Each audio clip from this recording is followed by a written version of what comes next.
বিশ্বনবী জান্নাত উদ্বোধন করবেন।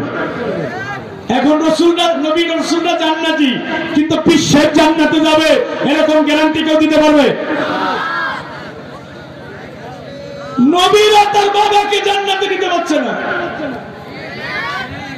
পীর সাহেব জান্নাতে যাবে কিনা এটা তো পীর সাহেব নিজেই জানে না। আমি পীরের বিরোধিতা করি না, পীর মানে উস্তাদ, শিক্ষক। আমারও পীর আছে। ফাসআলু আহলা যিকরি ইন কুনতুম লা তা'লামুন, যদি তুমি না জানো, যারা জানে তাদের কাছ থেকে জেনে নাও। পীরের কাছে যাবেন ইসলাম জানার জন্য, বোঝার জন্য। পীর সাহেব আপনাকে হাত ধরে জান্নাতে নিয়ে যাবে। এই আকীদা নিয়ে যদি কেউ পীরের কাছে যায়, সে কাফের হয়ে যাবে। কথা বুঝছেন? তাহলে ভাইরা আমার, জান্নাতে যেতে হলে ঈমান নিয়ে কবরে যাওয়া লাগবে, সাথে নেক আমলও থাকা লাগবে।